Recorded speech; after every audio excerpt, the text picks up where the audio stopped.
open our meeting with the Pledge of Allegiance. Allegiance to the flag of the United States of America and to the republic for which it stands, one nation, under justice for all.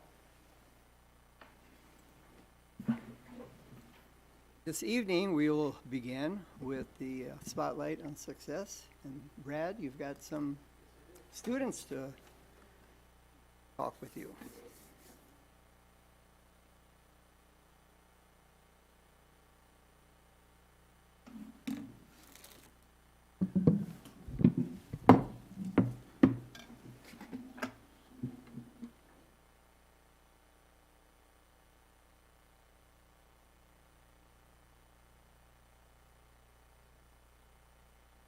Okay, good evening, everybody. Glad to be here tonight, and I'm very excited to present our spotlight on our technology, industrial technology education. Back in my day, I might date myself a little bit, but we called it SHOP. So with this class, I brought a couple of students with me. I'll have them introduce themselves right now. Hi, my name is Phoebe Wagner. Hi, my name is Braden Herman. And both Phoebe and Braden are 8th graders. So this class was actually brought back a couple of years ago. I lost my industrial tech teacher to the high school. There was more of a need at the time. There was a retirement. So we were able to bring this class back last year. Mr. Kalla, who is actually on his way, he's coaching a floor hockey game tonight. So he was going to be here, but he's en route. He asked if we'd ever bring this class back, and so he had a great background to teach the class. So it's been a wonderful class that we've been able to bring back, and we've been able to realign some things here the past couple of years with our scope and sequence to have the class in 7th and 8th grade. So I'm just going to get going here. Whoops. So our 7th grade classes is our introductory course that we have. And it is a required class for our 7th grade. And their main project that they have is the CO2 cars. And it's a great project that the kids design, and they end up for their culminating activity, they race the cars. So it's very popular. And I think Braden, if you just want to kind of hold up your car here, he brought an example of what he did in the 7th grade. So our 8th grade class, we have 2 classes. And they're both electives. So students sign up for these classes, and it's a very popular class. And we actually we only have so many sections that we can offer, and we actually end up, in some cases, some students don't get this class. And the first class is the Woods 1. And the students, their main project is their cribbage board. And if you guys want to hold your cribbage boards up here, they're working with a variety of woodworking tools and different techniques. They have to plan their project out. As you can see, there's a lot of different tools that are probably involved in here. The drill press is probably the main one. There's some routering going, some sanding and things like that. And so that's their main project for this one here. And then some students are lucky enough to choose to sign up for our second class, and that is Woods 2. And Woods 2 is the advanced woodworking class, and so their main project for that class is their charcuterie board, and they're also doing some other things as well. So I'm going to flip back here really quick. They do a bench top chest as well. And you can see Mr. Call has gotten really, really creative here with the latest phase on TikTok with some 6-7 ornaments that the kids are doing, and he's done some coasters here. And with their boards here, he was able to, if I can come back here, there's a charcuterie board, and there's the chest. I'm skipping around here. I need to go back to, this is the engraving board that he ended up writing a grant for with our New Prague Ed Foundation. So they're able to do a lot of really cool things. It's beyond what I could do or describe. He could describe it better, but this is a machine that is programmed to do their the charcuterie boards with the different designs, but also with their names and things like that too. So It's just been a wonderful class. It's been great to walk by that class and see the students working. They're very engaged. It's very hands-on. They're learning a lot of different skills that they can transfer to their home and in life. So I'm just going to have Phoebe and Braden, first of all, maybe talk about, you've taken the 7th grade courses, maybe what you learned in those classes, what are some of the tools that you use, and maybe how you've learned to apply some of the things that you've learned moving forward. And whoever wants to start, Phoebe, you want to start? Oh, sure. So the first thing we had to accomplish before even walking into the shop was like learning all the tools and like so we can be the safest we can in the shop. So we would take like 1 or 2 days in the class and taking notes, and then the 3rd day we'd come in and take a 20-question quiz, which you had to get 100% on in order to go into the shop. The tools that we would have to use were the milter saw, the table saw, drill press, bandsaw, router, nail gun, disc sander, palm sander, and the CNC router, which we got to carve our names in the back. I personally had an amazing time in this class. I got to make a lot new friends and get closer to them. I got a 98 out of 100 due to my holes not being the straightest thing in the entire world, but you know, it's a-okay. And I'm looking forward to high school. Braden, you want to talk a little bit about your experiences and what you've learned?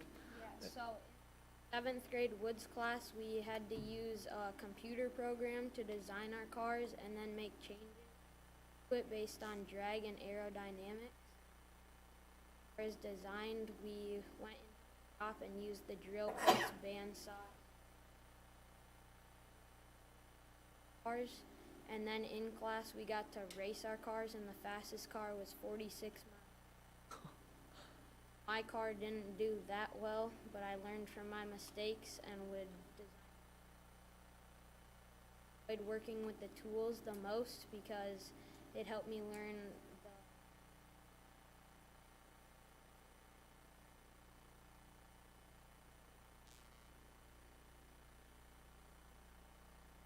making these things. They did an awesome job of describing what they learned, and we're very grateful that we can continue to offer these classes in the future with the passing of the last referendum. So we're looking forward to new things, and Mr. Kalla has done a great job of coming up with new ideas for these classes, so that the kids can continue to be engaged, but he's really added a nice flair to the different projects and the learning for the kids. Any questions? How do the CO2 cars move? How do you make them move? Do you just zip? He has like a thing that like he presses a button and it like shoots a spike into the back of the CO2 cartridge, so it makes a hole, and then the CO2 starts coming out, so it makes it go. Okay. That's cool. About how long did it take you to make the cribbage boards? I would say the entire quarter, because like I said, we had the first 3 weeks we were in the classroom learning all the tools. But once we got into the shop, things started moving pretty quickly. So. And are you looking forward to making the next project? I unfortunately didn't get into the Woodsby class, but I am very looking forward to high school. We could probably put you on the waiting list. Good job. Quick question about the car.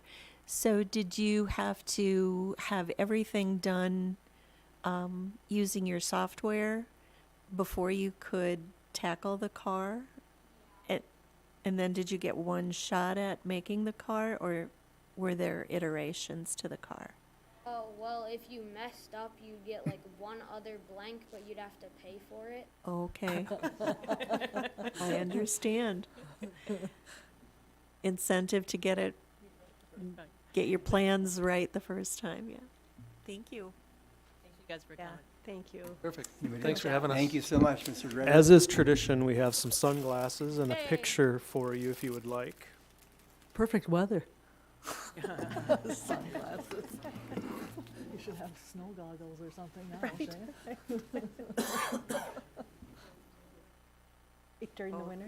Just a good idea, kids. Hats? Hats. That might make a little more sense. Right. Gloves.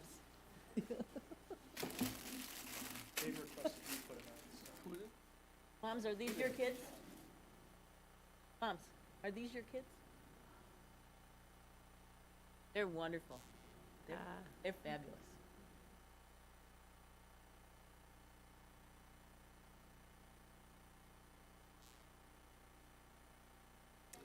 Thank you guys. so much. Okay, Janelle, if you could take note that all 7 board members are here. We've had the Pledge of Allegiance, Light on Success. We have nobody that signed up for open forum. And there is next one, item number 6 is the approval of the agenda. And I'd like to have a motion to change the agenda so that we would do the truth and taxation presentation first before we go on to the other parts of it. Do I have a motion to bring up the truth and taxation part of the meeting? So moved. Second. It's been moved and seconded. All in favor signify by saying aye. Aye. Aye. Opposed? Item passes. Brian, would that be okay with you? I hope it is. After you redid it?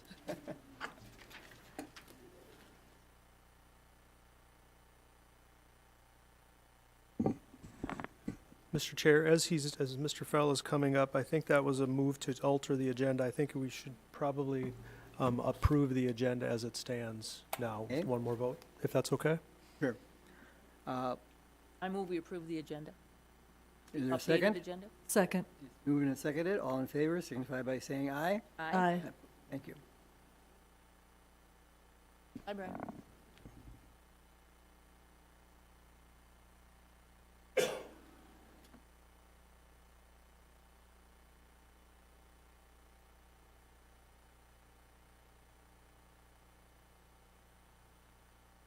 Okay, good evening, everybody. I'm here tonight for our annual Truth and Taxation presentation. I'll begin here. First of all, our agenda. First of all, review of the meeting requirements per Minnesota State Statutes 275.065. Presentation of our current school year budget. Presentation of our proposed tax levy, and then public comment period after that. Truth and taxation requirements. First of all, the meeting must be held between November 25th and December 30th at 6 p.m. or later. It may be a part of a regularly scheduled meeting. The presentation must include discussion on our current fiscal year 2026 budget, as well as our proposed tax levy for next year. And then we must allow for public comments after that. Minnesota school funding. Public school districts are funded by the federal government, state government, local fees, and local taxpayers through property taxes, with the state of Minnesota being the largest source of funding. First of all, taking a look at the the FY 2026 budget. Our school district, like all districts in the state of Minnesota, are required to use a fund accounting system. Thus, we account for our revenues and expenditures using separate funds. You can see below there, we have our general fund, our 01 fund, which is the most commonly referred to of our 4 funds that we use.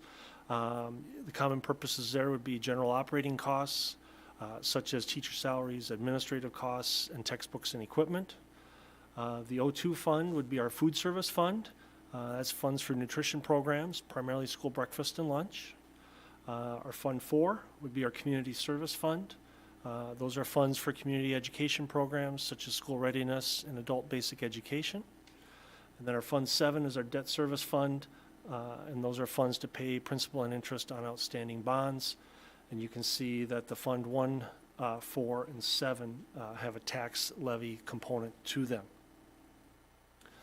Taking a look at an overview of our revenues and our expenditures for the FY26 budget for our 4 funds there.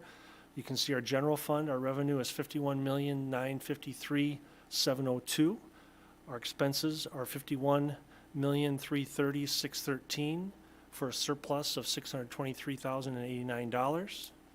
Our food service fund has a revenues budgeted projected revenues of $3,610,665, expenses at $3,462,130 for a surplus of $148,535. Our community service fund revenues at $4,947,611, and our expenses at $4,818,628 for a surplus of $128,983. And then our debt service revenues of $7,157,464, and our expenses at $7,026,285 for a surplus of $131,179. And you can see there down at the bottom, our revenues coming in at $67,669,442. Our expenses at $66,637,656. Looking at the sources of our general fund revenues, you can see the big majority there. 82.81% of our revenues come from state aid, and then 1.7% of our revenues come from federal aid. 12.07% come from property taxes, and then 3.36% come from local revenues like fees, interest, and so on there. Taking a look at our expenditures by object, we've talked about this several times in the past, but 82% of our expenses are salaries and benefits, with 60.084% being salaries, 22.082% being benefits. Then we have purchase services at 10.194%, supplies at 3.623%, equipment at 3.308%, debt service at 0.004%, and then other expenditures would be at 0.704% there. Some school district financial highlights. Our bond rating, which was calculated about a year ago, comes in at a AA3, which is a high grade. So that's very encouraging news there. Our unassigned fund balance, like we shared at the October audit report, comes in at 14.59%. And then that audit opinion shared by our auditors from Bergen KDV came in with a clean or unmodified opinion for the fiscal year 25. Moving on then to the 2026 property tax levy. A timeline for the school district. During the summer months, information is provided to the state for preliminary levy calculations. In September, if you recall, I came to the board then for the preliminary levy certification by the school board, typically certified to the max, and we did that at that time. November 4th then, we held elections, held the election here in town. Elections for bonds or levies can cause the final levy to be higher than the preliminary levy set in September. And then we talked earlier about the time frame from November 25th to December 30th, where school districts hold their truth in taxation meeting and certify the final property tax levy for taxes payable in 2026. And then next calendar year, then property taxes are collected by counties and distributed to the school district. Timeline for taxpayers, going back to March of 2025, taxpayers received preliminary valuation notices from the county for taxes payable for the following year. In the spring and early summer, local and county board of appeal and equalization meetings are held, providing taxpayers the opportunity to challenge property valuations. So that would be something of note here. If people had concern about their property value, the valuation given to them by the assessor, there's a process to appeal that. Tonight would not be the opportunity there. That's more in the springtime, and we'll talk a little bit more about that in detail in a couple more slides. From November 10th to the 24th, counties deliver mailed notice of proposed property taxes to each taxpayer. It's worth noting here, notices sent out this fall did not include the increase due to the passing of the New Prague Area Schools operating levy. And again then from the 25th of November through the 30th of December, school districts hold their truth in taxation meeting and certify that final property tax levy for taxes payable in 2026. And then in March of 2026, taxpayers will receive the statement from counties for taxes payable in 2026. The local property tax levy, the state of Minnesota limits the local property tax levy by statutorily defined formulas. So levy formulas, and you're going to see in a couple slides here, several different levies and several different categories there. Each of these levies are driven by, it could be pupil counts, it could be specific eligible expenditure types, it could be population, it could be voter authorization, and it could be district-wide property valuations. And so there's different ways that some of these levies are calculated. When calculating property taxes, there's three key variables to keep in mind. Number one, the estimated market value established for each parcel by the assessor. Number two, the property classification rates are established by the state legislature. And then the tax levy is established by the taxing jurisdictions, in this case, the school, the city, the county, and others. And so you can see those three all come together then when calculating the property taxes. This is an example provided to us by PMA. This would be a sample tax bill or a tax statement showing what the proposed levy would be. And you can see on here you have the county, you have the city, and then you have the school district, which is highlighted in red there. And you're going to have the actual levy for the prior year and then the proposed levy for the upcoming year. The March valuation notice, I had mentioned there that that was the opportunity for homeowners to appeal their the value that's been assessed to their property. And so the information on the appeal process is located on the valuation notice sent in March. This chart here provided by PMA shows us increases in property values. There's two different values that are shown here, the referendum market value and then the net tax capacity. Referendum market value is going to be applied when the levy, the operating levy. Net tax capacity would be for building bonds and so on. And you can see the historical increases there, with 2023 being the big catch-up throughout the state there in terms of increases in property values for both the referendum market value and the net tax capacity. This would be the proposed levy then, including the amounts there. You can see we first of all have the general fund, and we have the final pay 2025 amount there of $1,051,956, and then we have the proposed pay 2026 amount there of an increase of $2,043,976. Okay, so that would be due to the passing of the operating levy by the voters here in the community.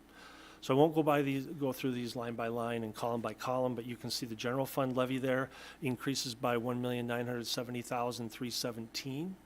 The community service levy decreases by $47,951, and our debt service levy decreases by $62,129. Down at the bottom in the red box there, starting with actually the bottom line first. If you recall, the initial levy that was approved in September was for $12,668,779. That was a decrease of $138,771 from last year, okay, or a decrease of 1.08%. With the passing of the referendum on November 4th, then we have the line in green there. So our total levy this year will be $14,667,786. for an increase of $1,860,236, or 14.52%. A couple of highlights here. First of all, I talked already about the operating referendum, that component to the levy there, increasing by $2,043,976. That increase is due to the successful referendum in 2025 and increasing the general education levy by $510 per pupil for taxes payable in 2026. That's offset by a decrease of $114,087 in what's called equity revenue. The district will receive less equity revenue in FY27 as a result of the successful referendum. And I need to note here, equity revenue helps lower revenue districts. As operating referendum revenue increases, equity revenue decreases. And so I know that this might be confused, but this is not, this is a category as defined by the state. And to be blunt, it's not dealing with diversity, equity, and inclusion. This is something completely different there, just to make that clear for everybody. We have been provided this information before from PMA, and we have shown this, and this is a good way to break down the different components that go into the school portion of the property taxes. And so the first part here would be, this is on a home valued at $400,000, and the estimated school taxes here would be $1,447. And you can see there are different components there. At the top, $172 are categorical levies like operating capital, long-term facilities maintenance, community education, career and technical education, lease levy, and some other ones there. We have board-approved debt. We have a couple of debts there for long-term facilities maintenance and facility capital. Those are part of that $44 there. Voter-approved bonds and capital project levies make up that $510 there. Categorical levies like local optional, equity, and transition make up the $381 there. And then that voter-approved operating referendum levy, which just was passed on November 4th there, would be the $340. Taking a look at school taxes over the last 4 years, I want to highlight the upper right-hand corner there. We had talked throughout the referendum campaign about how taxes had decreased on part of the school over the last couple of years. They had decreased $162 there from pay 23 to pay 25. And then there's an increase of $208 there. So going back 4 years there, you can see there, we're basically having a net increase of $46. And that comes out to $3.83 a month compared to where we were at in pay 23. And so I think that's very important to point out there. This is on a $400,000 home again, with the $1,447 per year in school taxes. The tax impact, and again, there's a lot of numbers here. I'm not going to go through every one of these. A couple notes here. First of all, this is showing a 7% increase on the value of a property, except for an 8.5% increase on agricultural land. You'll see I've highlighted a box in red there towards the upper portion, in the blue there for residential homestead. So assuming a 7% increase, the value of that home in 2025 was $373,800. The 7% increase gets us to $400,000. You can see the total change in the levy there would be $208, which comes to $17.33 per month, which comes in less than the $20 per month that we had talked about during the levy referendum campaign. So we have the different categories of properties there, and the tax impact, again, all of these with a 7% increase. This chart here similarly shows what would the tax impact be if there's no increase in the value of a property. And you can see there $107 increase on a $373,800 property, which comes to $8.92 per month. The last slide here, or the next slide I should say, shows the tax impact for a 14% increase in property value.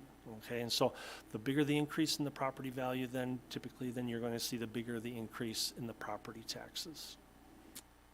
Some other resources here for anybody viewing the presentation. There's the Minnesota Homestead Property Tax Refund, the Special Property Tax Refund Program, Senior Citizen Property Tax Deferral, Disabled Veterans Homestead Property Tax Exclusion, Blind or Disabled Special Homestead Classification, and then Green Acres and Rural Preserve. So that wraps up my portion of the presentation here, and we'll certainly open it up for any public comments.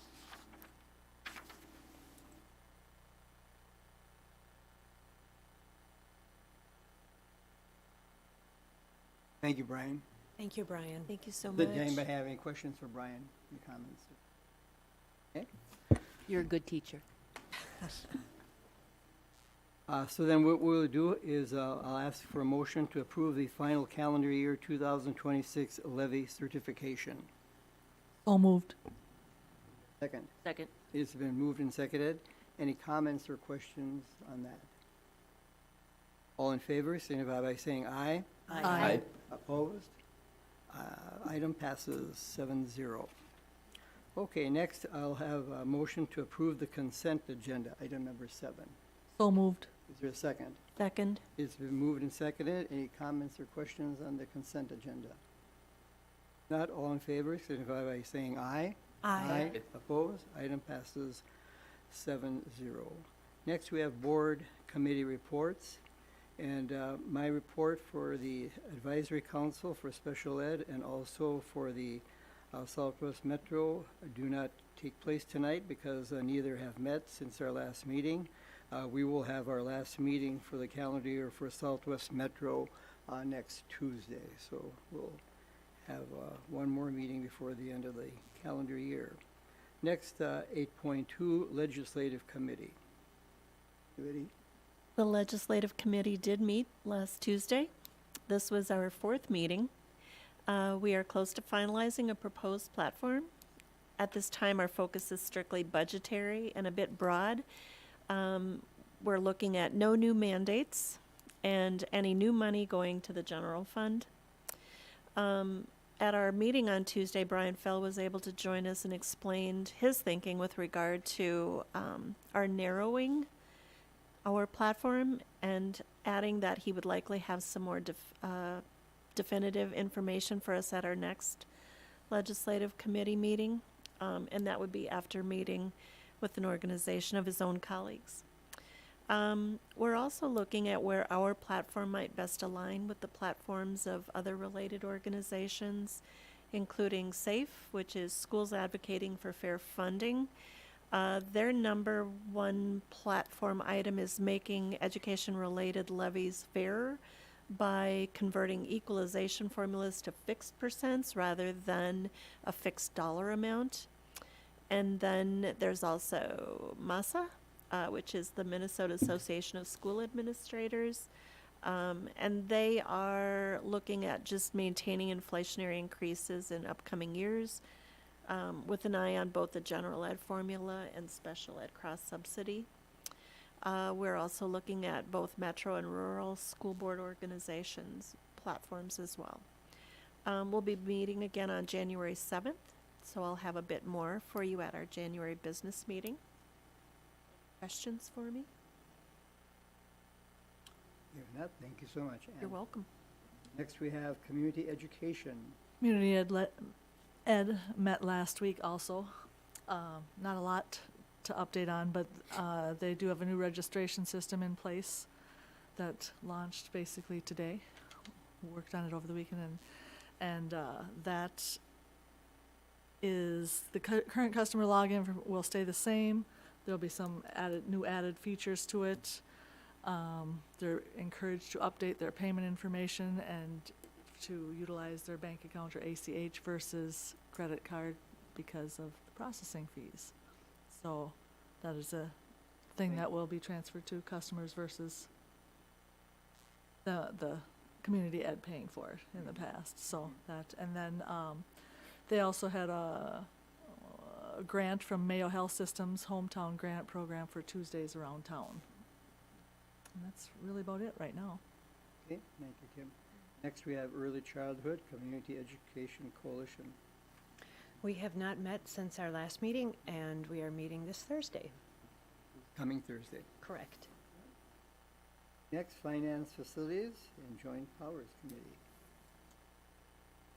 Yeah, finance Carrie? facilities, we, this, went through the presentation and got kind of some firsthand questions answered, and were able to share that with the community members that had good feedback. The other topic was the minimum.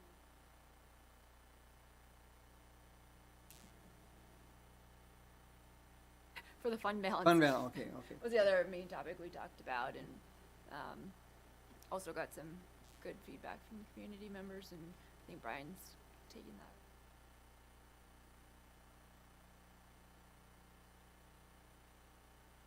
Thank you, Carrie. No equity committee meeting that I'm aware of? Karen? Nothing? 8.7 District Advisory Committee. Haven't had a meeting. New Craig Area Education Foundation. No meetings since our last meeting, last time we met, and we will be meeting at the turn of the year. And Dan, what is the committee that you are representing? I was trying to go under the radar. So Yeah. everybody reported on my committees, and joint powers didn't meet since our last school board meeting. Ours did not.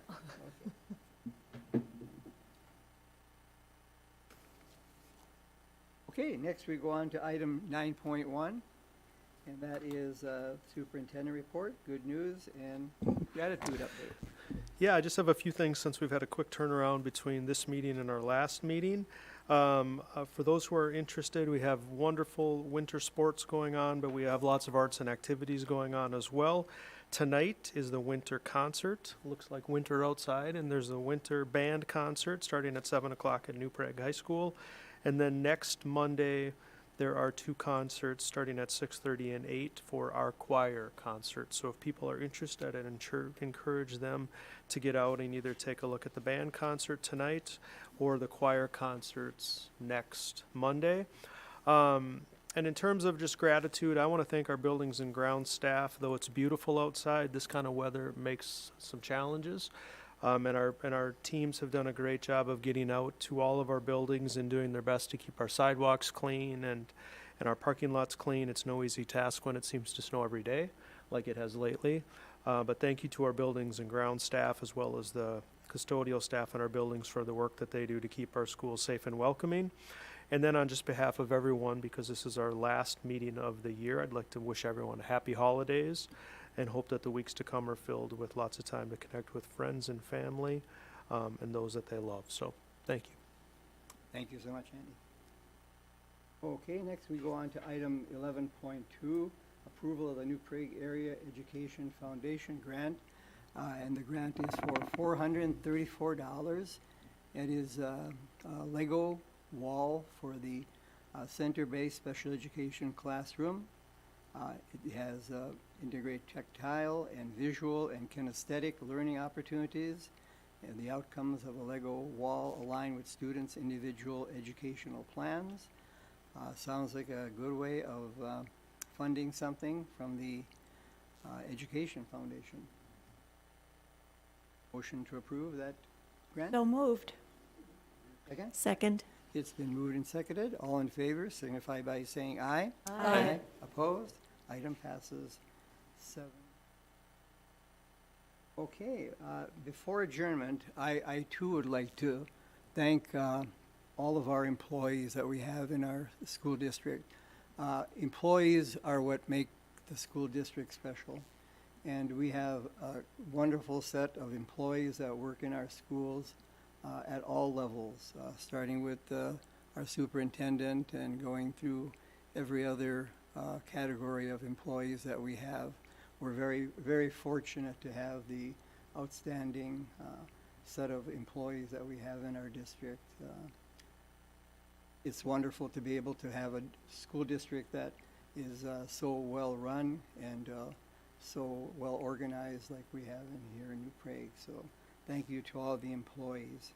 And then I'd also like one more thank you to the residents, to the property owners, for those who supported the levy referendum, and even for the people that didn't quite favor it.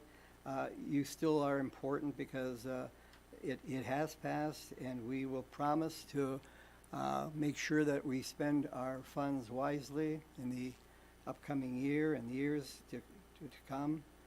We will make sure that every dollar that we spend is spent as best as profitably as we can for our students and for our district. So thanks to all the people who supported the referendum and the people that will hopefully support our work that we do with the additional funds.